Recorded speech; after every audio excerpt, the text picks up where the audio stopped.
Dear teachers, welcome to JS in English Learning. We are with Unit 2 of the revised PGTRB syllabus, and we are discussing John Dryden's Absalom Achitophel. In this particular session, we will discuss the paraphrase of the poem Absalom Achitophel, which was written in 1681. Okay, now how does John Dryden begin the poem? He presents the time and the type of life which was lived. Okay, அப்ப ரொம்ப தெளிவா சொல்றாரு. என்ன அப்படின்னு கேட்டீங்கன்னா, இந்த first line பாத்தீங்கன்னா ரொம்ப அழகா சொல்றாரு. இன் பயஸ் டைம், இன் பயஸ் டைம் அப்படின்னு தான் அவர் தொடங்குறாரு. The first line of the poem is in pious time. What do you mean by pious time?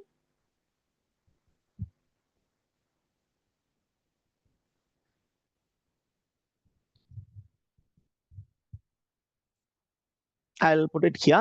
In pious time means in a religious time. How do you understand it?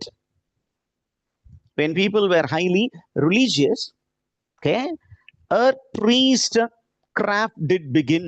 அப்படின்னா ஒரு காலத்துல என்ன ஆச்சு அப்படின்னு சொன்னா, மக்கள் என்ன மாதிரி வாழ்க்கை வாழ்ந்தார்கள் அப்படின்னா, they never thought of monogamy. They were living polygamous life. How did people live in ancient times? They did not live monogamous life. They lived polygamous life. Polygamy was prevalent during those times. What do you mean by polygamy? Many marriages. One man having many wives. One man having many wives. அப்படின்னு சொல்றேன். அந்த ஒரு காலகட்டம், ஒரு மனிதனுக்கு எத்தனை மனைவியர் வேண்டுமாக இருக்கலாம் அப்படின்னு சொன்ன ஒரு காலகட்டத்தில் தான் இந்த ஸ்டோரி செட் ஆகுது. ஏன் அப்படிங்கன்னா, ட்ரைடன் வந்து தெளிவா பைபிள் ஸ்டோரிக்கு போறாரு. அப்ப ட்ரைடன் காலகட்டத்துல மோனோகேமி வாஸ் நாட் ப்ரிவலன்ட். என்னதான் இருந்தது? பாலிகேமி தான் இருந்தது. அப்ப ட்ரைடன் வந்து என்ன சொல்ல வர்றார் அப்படின்னா, David was living during the time of polygamy, so you cannot find fault with David. நீங்க டேவிட் ரொம்ப மோசமானவர்னு சொல்ல முடியாது. ஏன் அப்படின்னா, அந்த காலகட்டத்துல மோனோகேமி அப்படிங்கிறது தான் ஃபாலோ பண்ணணும்னு யாரும் சொல்லல. பாலிகேமி ஃபாலோ பண்ணலாம் அப்படிங்கிற ஒரு ஃப்ரீடம் இருந்ததுனால டேவிட் என்ன பண்ணாரு? he attempted many marriages. But David அப்படிங்கிற ஒரு கேரக்டரை எலிவேஷன் கொடுக்கணும். அவரை வந்து தொடக்கத்திலேயே வந்து ரொம்ப நெகட்டிவா பாத்திரக்கூடாது இல்லையா? அப்ப பாசிட்டிவா பார்க்கணுங்கிறதுக்காக என்ன சொல்றாரு? டேவிட் என்ற ஒரு அரசன் இருந்தார். அவர் வந்து அந்த இஸ்ரேல் பீப்புளுடைய ஒரு அரசனாக இருந்தார். அவர் என்ன பண்ணாரு? அவருடைய காலகட்டத்துல polygamy was acceptable. So he married many women and he was having many children. அதுதான் இந்த செகண்ட் லைன்ல நம்ம சொல்லியிருக்கோம். என்ன அப்படின்னா, David spread his maker's image throughout his kingdom. அவர் எங்கெல்லாம் ஆட்சி புரிந்தாரோ அங்கெல்லாம் என்ன பண்ணாரு? பல திருமணங்கள் செய்தார். கடவுளுடைய இமேஜ இந்த உலகத்திற்கு பல முறை கொண்டு வந்தார். அப்படின்னா நிறைய பிள்ளை குட்டிகளை பெத்து போட்டாரு. Did you understand this concept, teachers? Other than the legally wedded wife, he had many concubines, or he indulged in many political marriages and had many children, and thus he expanded his kingdom. அப்போ நமக்கு இப்ப ஸ்டோரிக்குள்ள வர்றார். என்ன அப்படின்னு கேட்டீங்கன்னா, இப்ப David அப்படிங்கிறவரு மீகா அப்படிங்கிற ஒரு பெண்ணை திருமணம் செய்து கொண்டார். அந்த மீகா became the queen of Israel. அந்த மீகா தவிர டேவிடுக்கு நிறைய மனைவியர்கள் இருந்தார்கள். அவர்களுக்கு God like David sons பிறந்தார்கள். David was God like figure. What kind of description is given regarding David the king? அவர் எப்படிப்பட்ட ஃபிகரா இருந்தாரா? God like, கடவுளை ஒத்த. He was God like figure. அப்ப டேவிட பத்தி இங்க டிஸ்கிரைப் பண்ணும்போது ட்ரைடன் யாரை தான் குறிப்பிடுறாரு? சார்ல்ஸ் தி செகண்ட் குறிப்பிட்டு இருக்காரு. King Charles second was like king David. He had an official marriage. அது இல்லாம அன்அஃபிஷியலா நிறைய லேடிஸோட ரிலேஷன்ஷிப் இருந்தது. அது வந்து இட்ஸ் பொலிட்டிக்கல் மேரேஜ். அண்ட் அந்த மேரேஜ் மூலியமாக அவருக்கு நிறைய பிள்ளைகள் இருந்தார்கள். அதற்கப்புறம் அழகா கொண்டு போறாரு. என்ன அப்படின்னு கேட்டீங்கன்னா, though he had many affair with many ladies, though he indulged in many political marriages, the sons born of that marriage cannot ascend the throne because the mothers are not of the royal blood. Okay, the illegitimate sons can never become the king. இது டேவிட்டுக்கும் பொருந்தும், king Charles II உடைய illegitimate சன்ஸுக்கும் பொருந்தும். அப்படி இருந்த காலகட்டத்தில் டேவிட்டுக்கு நிறைய illegitimate sons இருந்தாங்க. அந்த பைபிள் ஸ்டோரியில டேவிட்டுடைய இல்லெஜிட்டிமேட் சன்ஸ்ல டேவிட்டுக்கு ரொம்ப பிடித்த ஒரு பையன் யார் அப்படின்னு கேட்டீங்கன்னா, it is Absalom. Who was the most favorite one of King David?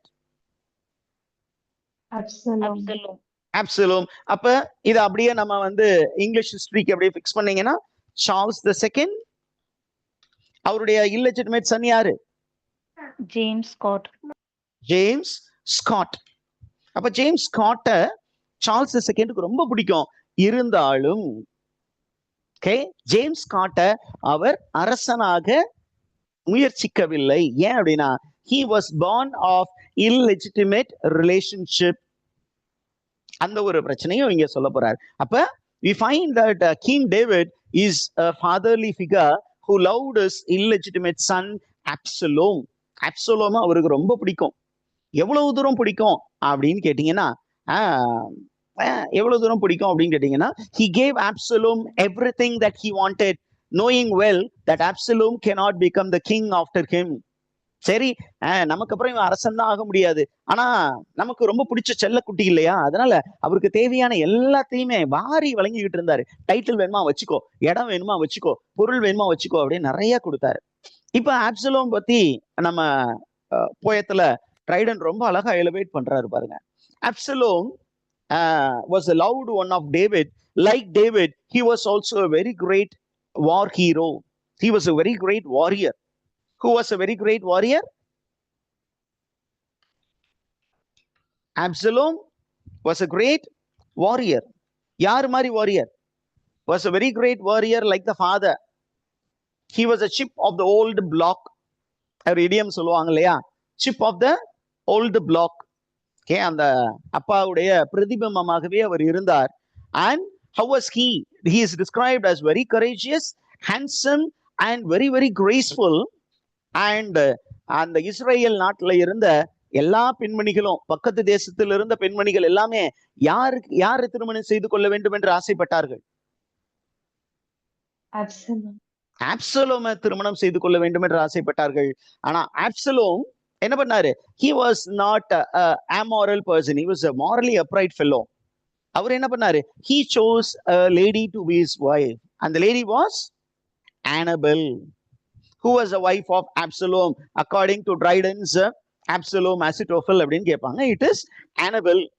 அப்ப அவரு ஒருவனுக்கு ஒருத்தி அப்படிங்கிற அந்த ஒரு கான்செப்டை ஃபாலோ பண்ணி வாழ்ந்தார். அப்பா மாதிரி நிறைய பாலிகேமி ஃபாலோ பண்ணாம ஒரே ஒரு மனைவியோடு இருந்தார். அதே நேரத்துல நமக்கு அப்படியே அந்த பிரச்சனைகளை சொல்றாங்க. என்ன அப்படின்னா, அப்சலோம் ரொம்ப பிடிச்சிருந்தது, ஆனா அப்சலோமுக்கும் டேவிட்டுக்கும் கொஞ்சம் மனக்கசப்பு வருவதற்கு காரணம் என்னவாக இருந்தது அப்படின்னா, David eliminated his brother Amnon, who was the rightful heir to the throne. Okay, இது ஏற்கனவே நம்ம பைபிள் பேக் ஸ்டோரி படிக்கும் போது பார்த்தோம். எதுக்காக அவர் ஆம்னனை எலிமினேட் பண்ணாரு? Why did Absalom eliminate Amnon? Seducing his sister. For raping his half sister Tamar. Okay, he raped his half sister Tamar. அந்த நாள என்ன பண்ணாரு? இவரும் அவரை பிளான் பண்ணி எலிமினேட் பண்ணிட்டாரு.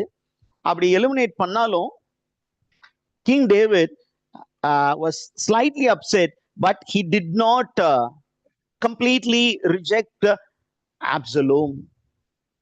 இந்த இன்ஃபர்மேஷன் ரைடன் ரொம்ப கேர்ஃபுல்லாவே என்ன பண்றாரு? ரெக்கார்ட் பண்றாரு. இப்படி சொல்லிட்டு நமக்கு அந்த பைபிள் ஸ்டோரியில இருந்த ஒரு சில விஷயங்கள்லாம் ஓவர்லுக் பண்ணிட்டு என்ன பண்றாருன்னா, he comes to speak about David.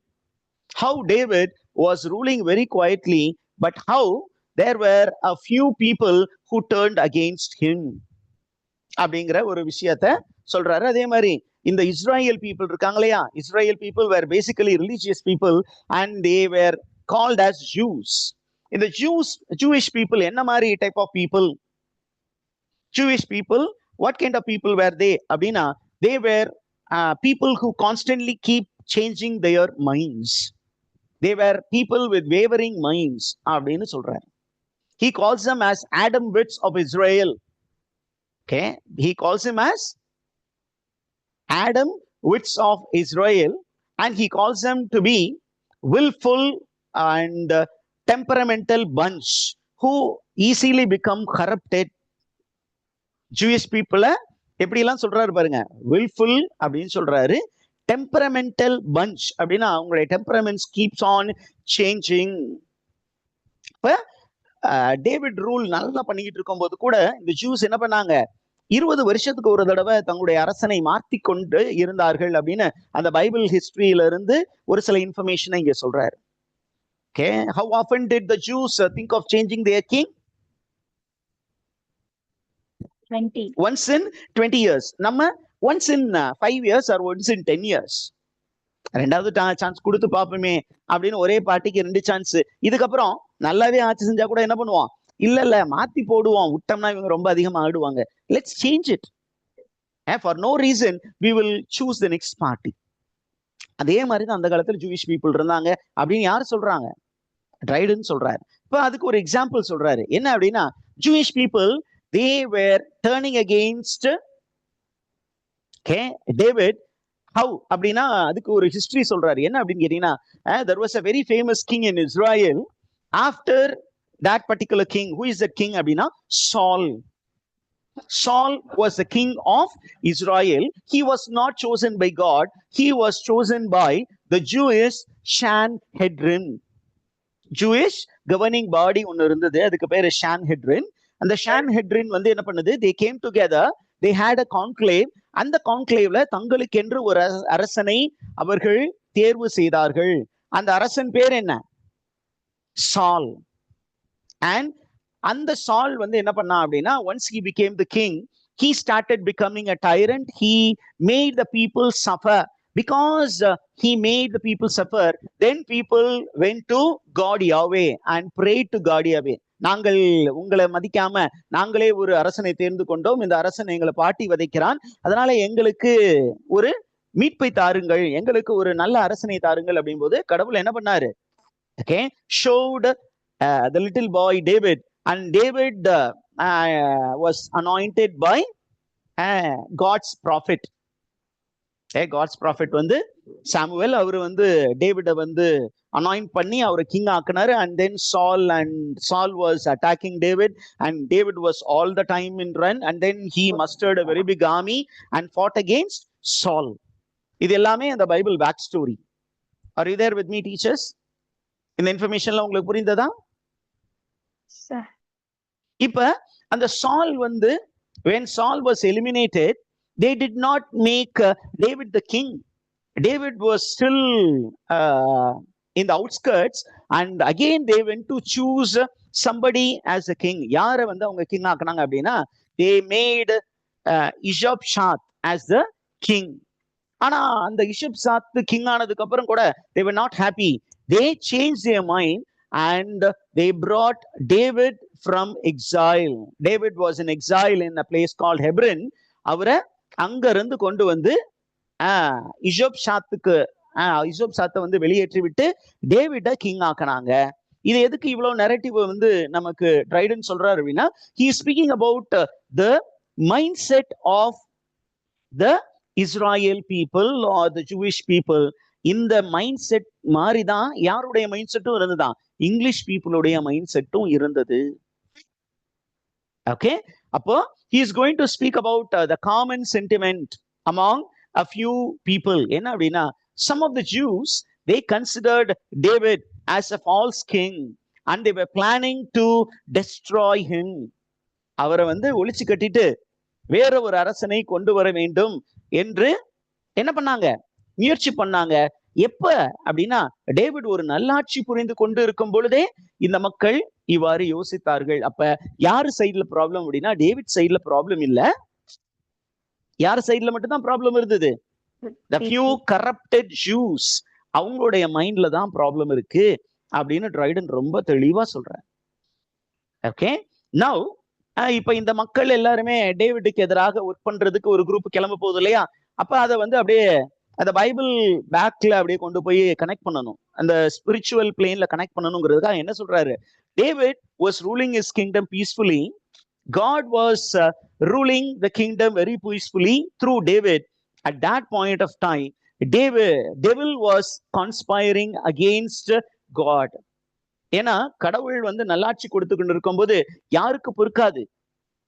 டெவிலுக்கு பொறுக்காது. அப்ப இந்த டெவில் என்ன பண்ணும் அப்படின்னா, இந்த மானர்கிய எதிர்த்து வேற ஒரு alternate government format கொண்டு வரும். What is alternate government form that devil was trying to bring அப்படின்னா, it is commonwealth. So Dryden seemed to be speaking against commonwealth, and he is seen to support what form of government? Monarchy. Okay, monarchy means ruled by the king, and this king is God's chosen. Are you there, teachers? இந்த concept புரிஞ்சுதா? அப்ப கடவுள் வந்து மானர்கியை support பண்றாரு, அந்த மானர்கி வழியாக தன்னுடைய மக்களுக்கு அமைதியை கொடுத்துக்கிட்டு இருக்காரு. ஆனா இது யாருக்கு பொறுக்கலையா? டெவிலுக்கு பொறுக்கல. அந்த காலத்துல இருந்தே டெவில் வாஸ் அகெயின்ஸ்ட் காட். எப்பெல்லாம் கடவுள் வந்து மகிழ்ச்சி கொடுக்கிறாரோ அப்பெல்லாம் அந்த மகிழ்ச்சியை கெடுப்பது யாருடைய வேலை? டெவிலுடைய வேலை. நீங்க ஆடம் ஈவ் கதையில இருந்தே பாத்தீங்கன்னா, God created Adam and Eve and he gave a place called Eden and said enjoy your life ன்னு சொன்னாரு. அப்ப இந்த மக்களை வந்து சந்தோஷமா இருக்க விடக்கூடாதுன்னு டெவில் வந்து ஒரு சர்பென்ட் வடிவுல என்ன பண்ணாரு? He enticed Eve and made Eve to go against God, and there was chaos in the world. அதே மாதிரி இப்ப மானர்கி வழியாக நல்லாட்சி நடக்கும் பொழுது the devil planned to spoil the peace. How did it spoil? By presenting an alternate form of government through a few Jews. What is the alternate form of government that was actually supported by the dissatisfied Jews? They wanted commonwealth. Is the information clear, teachers? அப்ப commonwealth establish பண்ணணும்னு அந்த ஐடியாவை வந்து சாத்தான் யாருடைய மனதில் பதித்தாராம்? ஒரு சில ஜூஸ் மைண்ட்ல பதித்தாரு. Did you get this concept clearly?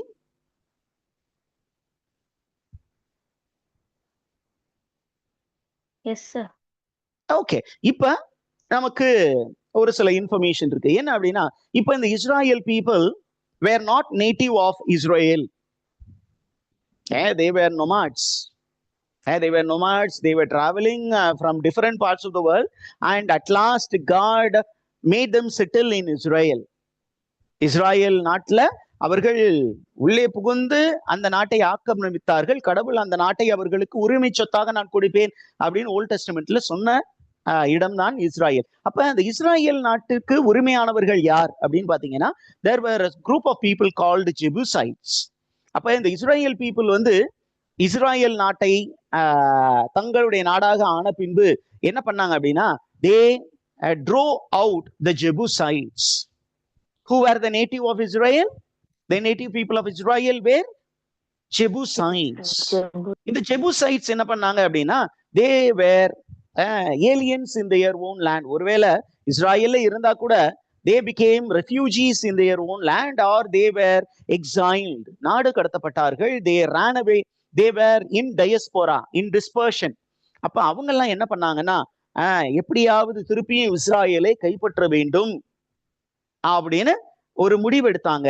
அப்ப இதை எப்படி அடைவது அப்படின்னு அவங்க யோசிச்சுக்கிட்டு இருக்கும்போது நிறைய கஷ்டங்களை அவர்கள் அனுபவிக்க நேர்ந்தது. என்ன அப்படின்னா, தங்களுடைய நாட்டிலேயே அவர்கள் அடிமைகளாக மாறினார்கள்.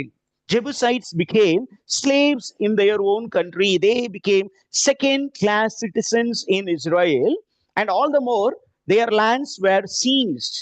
அவருடைய இடம் அவர்களிடமிருந்து பறிக்கப்பட்டது.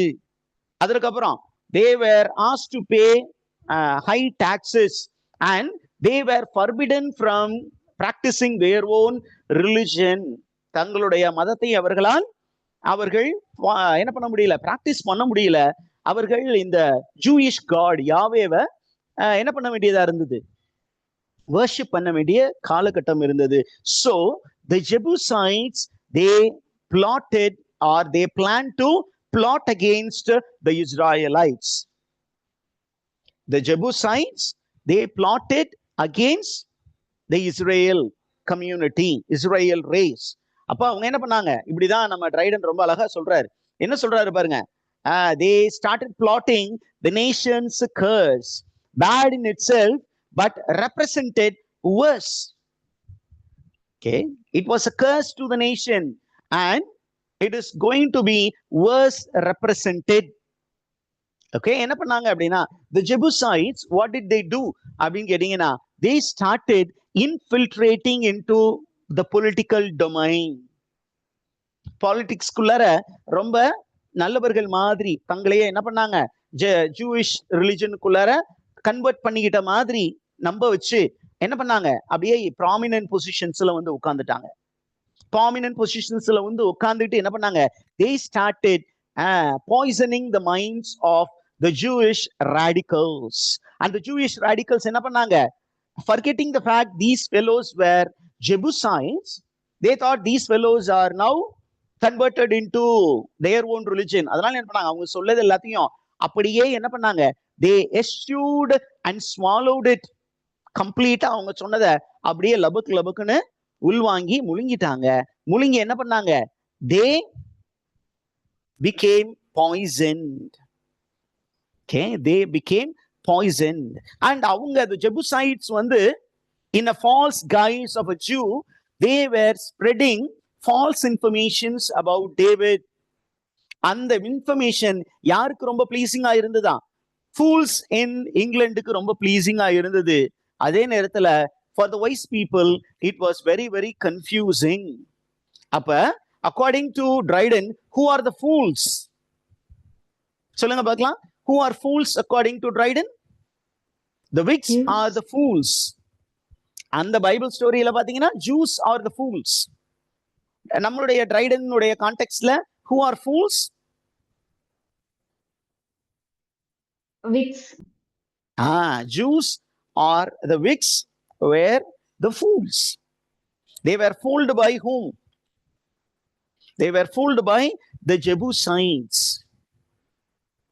Okay, now என்ன பண்றாங்க பாத்தீங்கன்னா, நம்ம ஏற்கனவே சொன்னதுதான், இந்த Jebusites எல்லாம் என்ன பண்ணாங்க, they were not worshipping the god of Israelites.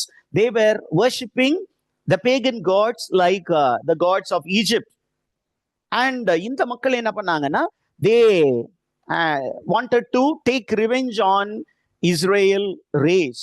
So they mixed with the Israel race and they socialized with the Jews and they pretended to be converts to Jewish faith and they spoiled the minds of the Jews. Did you understand all these concepts, teachers? So this is called a Jebusite plot. What is it called? உறவாடி கெடுத்தல் அப்படின்னு சொல்லக்கூடிய அந்த Jewish plot, அந்த ஜெபுசைட் plot. இந்த ஜெபுசைட் பிளாட்டுடைய effect என்ன அப்படின்னு நம்ம போயத்துல Triton ரொம்ப அழகா சொல்றாரு. என்ன அப்படின்னு கேட்டீங்கன்னா, many people in Israel, they were infused by the spirit of the Jebusite plot. So what did they do?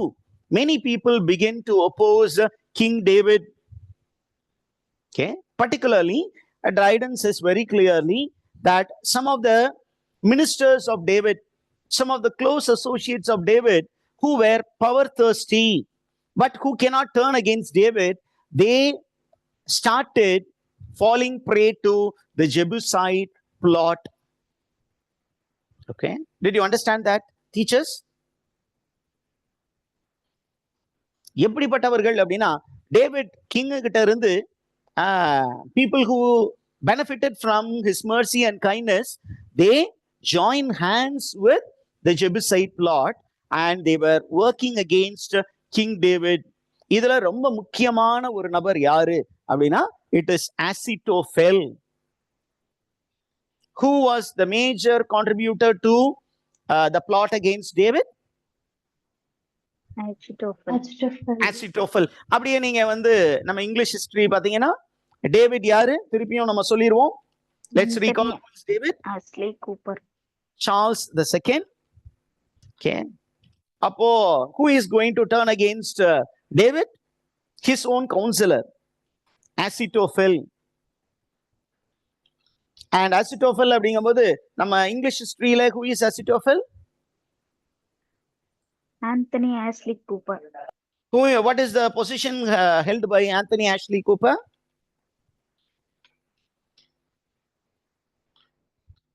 He was the Earl of Shaftesbury. Am I right? Yes, sir. The Earl of Shaftesbury turned against Charles the second. Okay. In the information vachukkonga. Now we will break this video and we will get back. We'll go for a short break. Did you understand all these information, teachers?